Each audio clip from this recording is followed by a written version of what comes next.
Well, we know now that the Nationals have an offer to buy the team, but here's the thing. It's from a local DC owner who owns multiple sports teams. I'm going to tell you who that is right after this, but we're also going to discuss the realm of possibility of what could be coming forward for the Washington Nationals.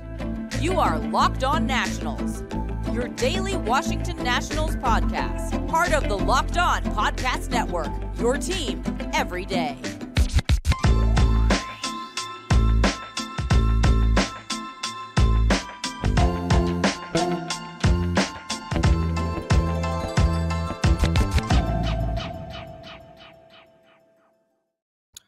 And thank you for making Locked On Nationals your first listen every day, as we are free and available wherever you get your podcast. I'm your host, Ryan Clary, and I have taken my passion for this team into podcast form here with the Locked On Podcast Network, where you get your team every single day. And that is exactly what we are getting into this day on a Thursday, April 20th. 2023.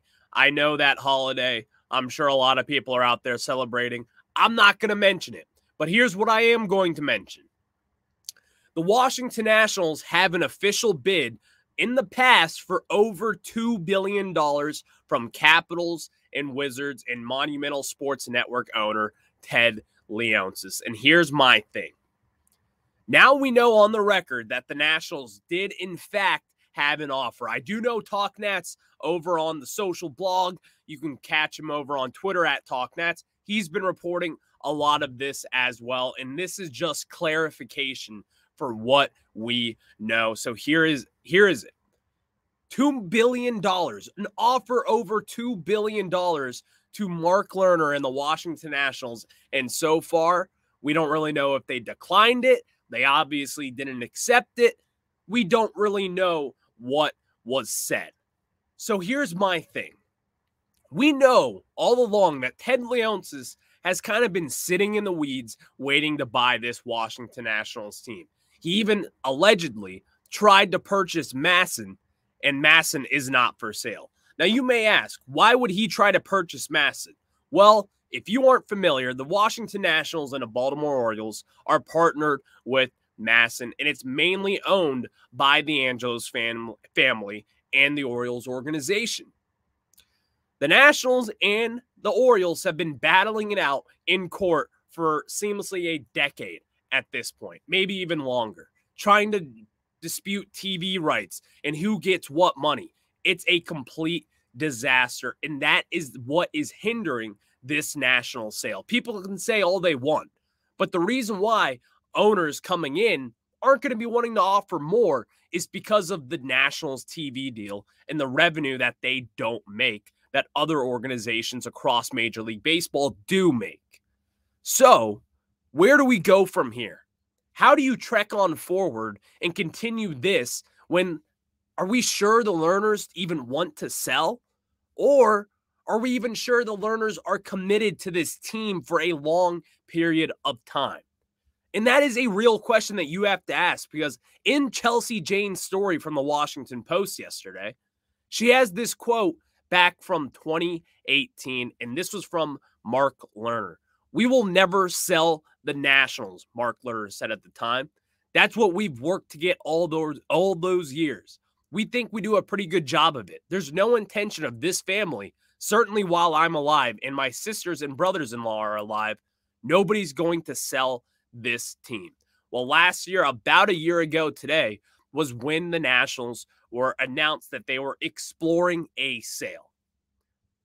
A year later, it sounds like the Nationals are still exploring a sale, but you may be asking, Ryan, do you think the Nationals could be selling?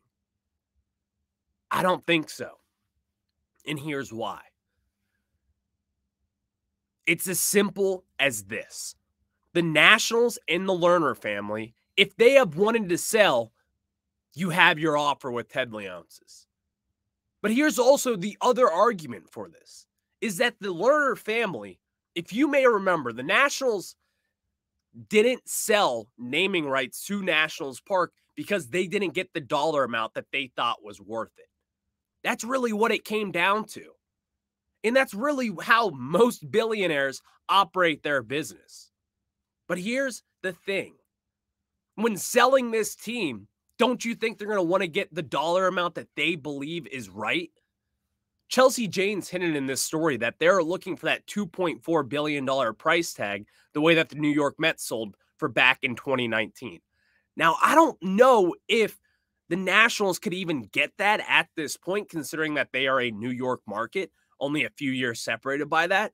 Did the Nationals really trump them in that time period? I don't really know, just because of the marketplace. And that is what this all comes down to, is the market that you're in.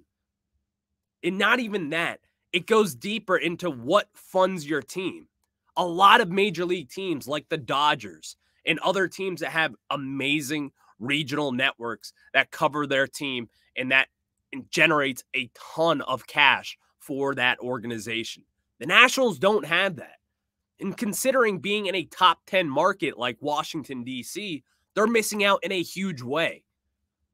So I still believe a year later that this Masson debacle, is what I have been calling it all along, is still going to be the reason as to why the Lerners will not be selling the Washington Nationals.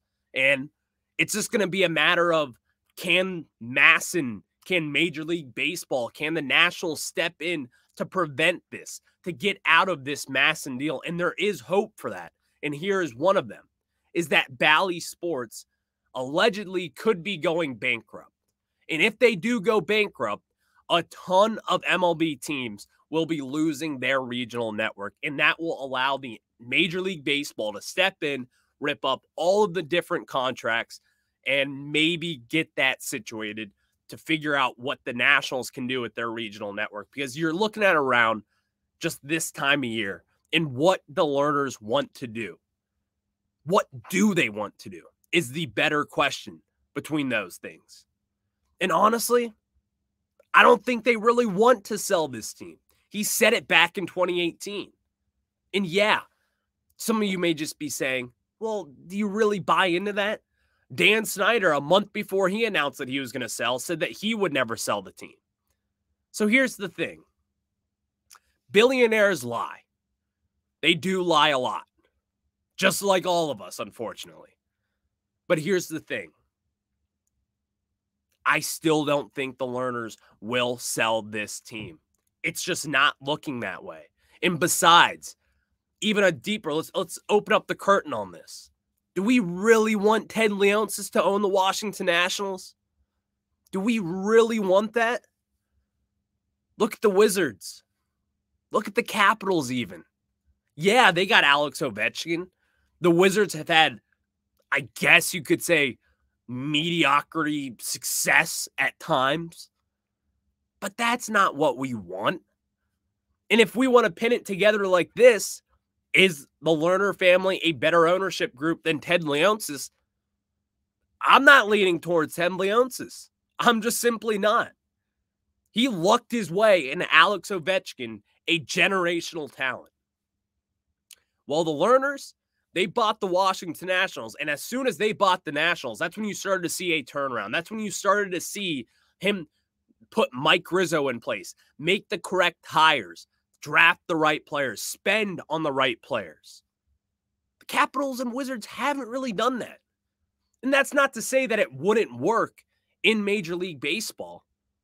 But here's the thing, is that he has not proven himself up to this point. When you have Alex Ovechkin, one of the game's greatest players to ever touch the ice, don't you think it's a little easy to win a championship?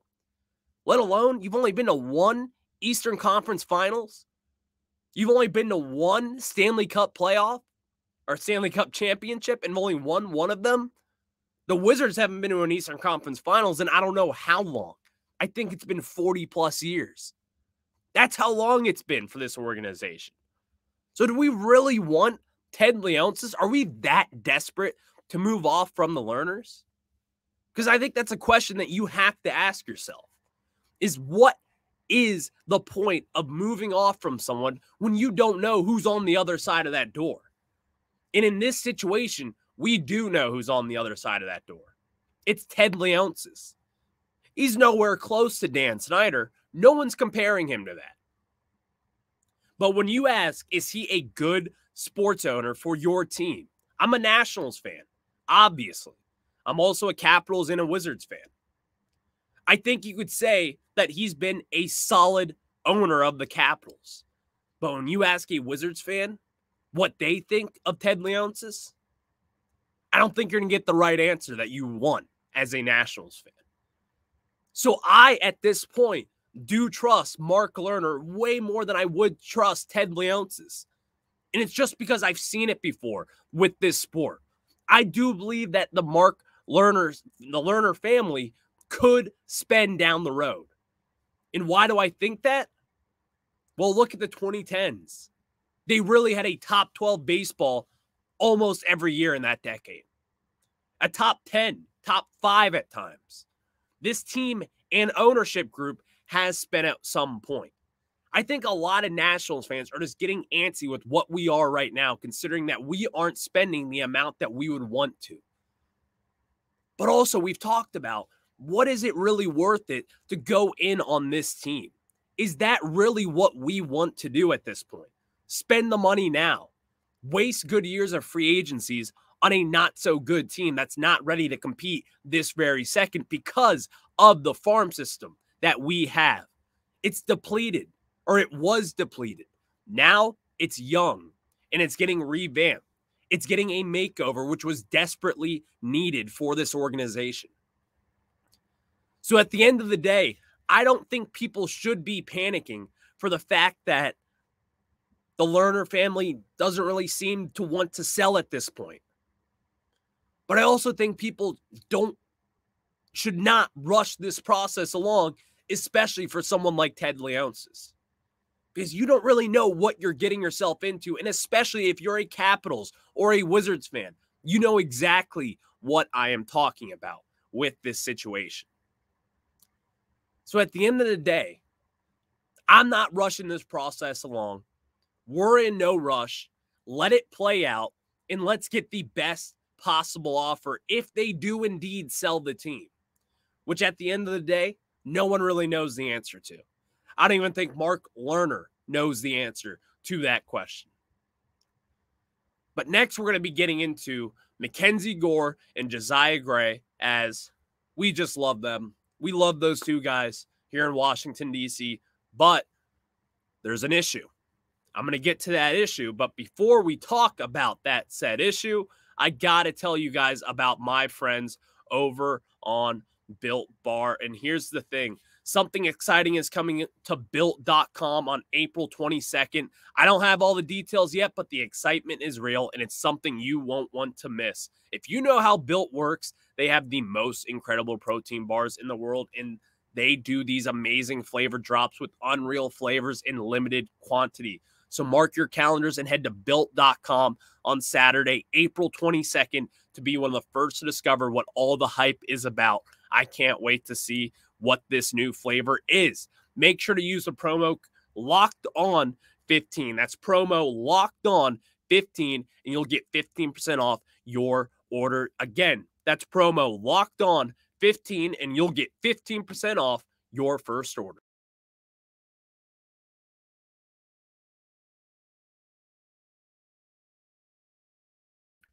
And now we get back into some baseball, as here's the thing.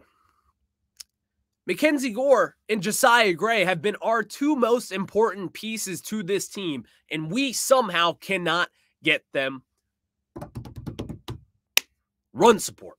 We cannot get run support for our two best pitchers on this staff. And how frustrating is that, considering that Mackenzie Gore yesterday against the Baltimore Orioles throws a gem in my mind. And how many runs do the Washington Nationals score for the second night in a row? 0.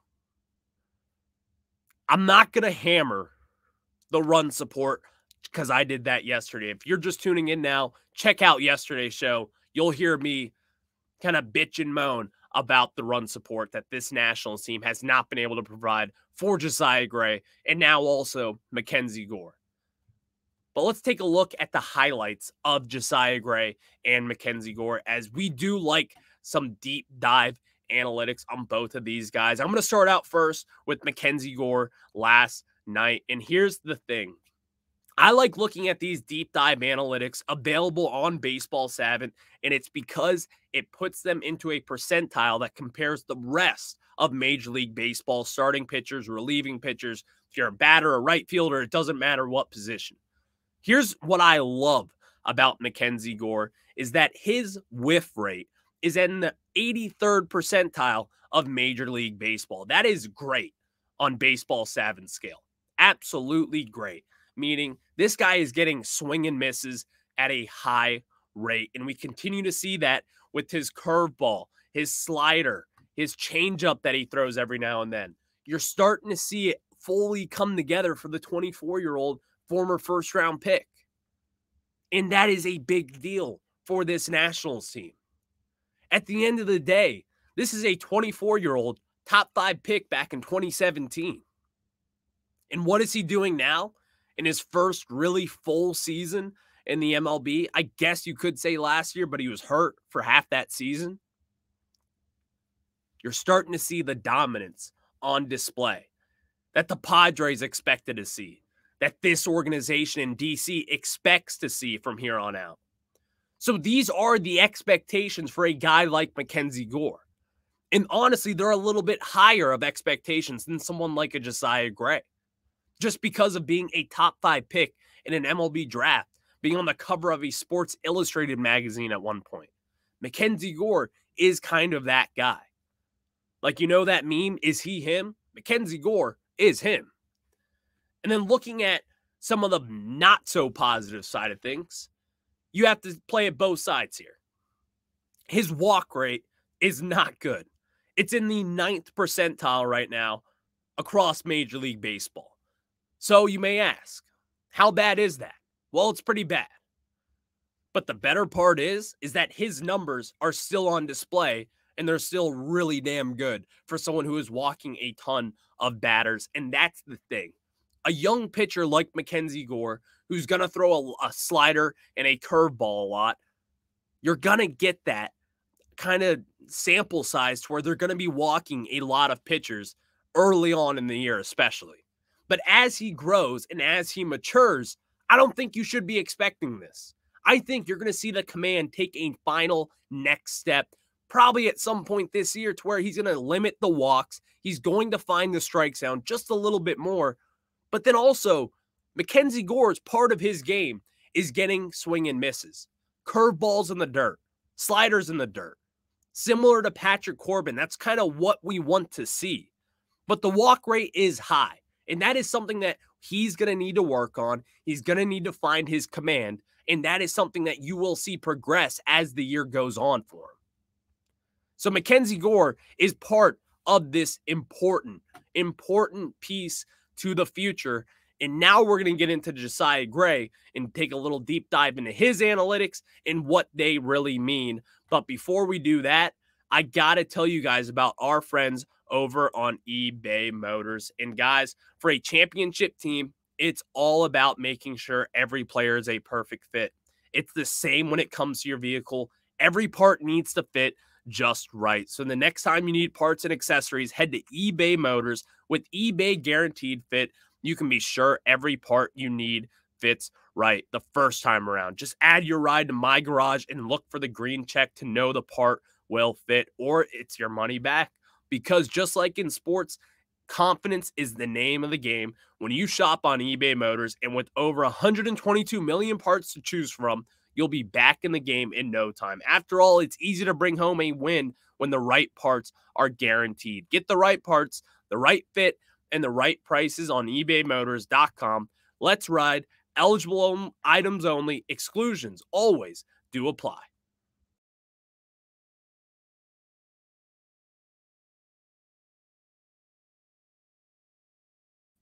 And now we get back into talking about some of these deep dive analytics, and we are going to be discussing JOsiah Gray now. As similar to Mackenzie Gore, JOsiah Gray has been really damn good so far this season. He had that bumpy first start against the Atlanta Braves. And it's actually a little weird considering that JOsiah Gray, looking at his numbers and what he has done against the Braves, has been pretty good.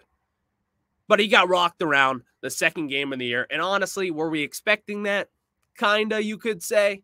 It wasn't some shock to me, even though he has had success against the Braves. But going against them, against one of the better lineups in all of baseball, you're going to expect that. But here's the thing with JOsiah Gray that I love about him so far. We do know that the name of the game, baseball, is now run by deep diving into analytics. And a lot of those analytics comes from Baseball Savant. When I look at pitchers and evaluating them and kind of determining what he is doing, a lot will gloss over exit velocity. It's kind of the name of the game, if I can say that again. Average exit velo is kind of something to where you can tell is a pitcher hitting its spot. It's a little bit of the lazy way to do it, you could say, but also at the end of the day, exit velo does matter. It does matter for a pitcher and as well as a hitter, obviously. And JOsiah Gray right now ranks in the 93rd percentile for average exit velo. And you may ask, what does that even mean? What's the point of that? Well, what the point of it is that, in my opinion, he's hitting his spots. He is limiting hard hit balls. And that is a big deal, obviously. You want soft groundouts. You want soft flyouts.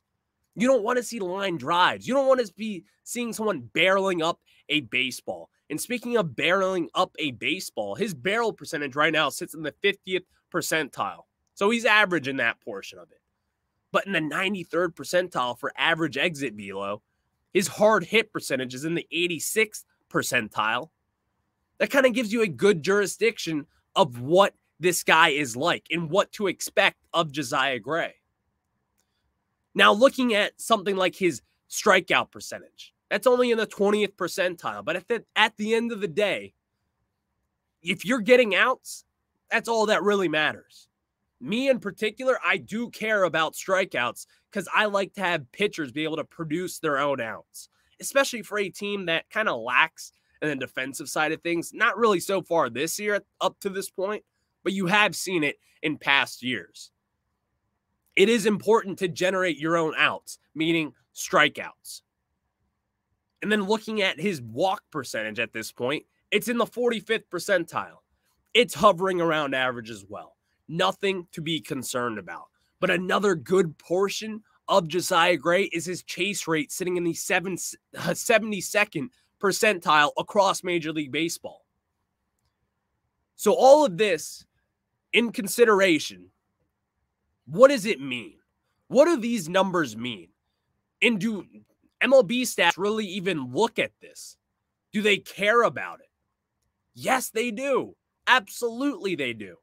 Because when you're looking at these numbers and the deep dive into what these guys can and can't do, JOsiah Gray has been pretty damn good as far as considering other situations with other pitchers in baseball who just simply haven't been able to get it done.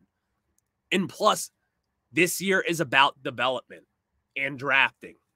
And these two guys need to develop in order to make this season somewhat successful. So when looking at JOsiah Gray, and for example, like a sweet spot percentage, he's sitting at a 31.3%. Major league average is at 33%. So you're starting to see him miss some balls. Considering what he did last year, it was sitting at a 33.6%. So he's starting to make improvements that you will actually be able to see. And stuff that actually does matter and generates to success. Because at the end of the day, this Nationals team isn't going to be counting wins in the win column. Wins come in development for a JOsiah Gray, Mackenzie Gore, Keibert Ruiz, Thaddeus Ward. Name that young guy. That is the win the Nationals want to see. Development in those guys. And once you see development to tie this whole thing together, that is when you'll start to see Mark Lerner buy back in to this Nationals team and spend. And if he doesn't do that, then it's time to sound the alarms, admittedly so. But at this point in time, again, to tie all of this all together, the Lerner family will not be spending on this team until they see their own guys developing and drafting. And you start to see the farm system stack up similar to the way the Baltimore Orioles have. And in trading Juan Soto, you jump-started that process by about 2+ years, in my opinion, getting top, premier prospects that you wouldn't be getting in any other situation. So thank you guys for making Locked On Nationals your first listen every day. We're going to preview the Minnesota Twins series tomorrow as they play them in a 3-game set. Also, on Monday, I will be joined by Savannah McCann to talk about some of these prospects down in the minor leagues. You can find her work over on Baseball America. I can't wait to talk about the prospects and how they have been doing so far in 2023. You will not want to miss those 2 episodes. But again, thank you for making Locked On Nationals your first listen. You can catch me over on Twitter at RyanClary11, and you can subscribe to us at Locked On Nationals over on YouTube and find our pod wherever you get your podcasts. Again, we'll catch you guys on the flip side. Enjoy the day off. Go Nats.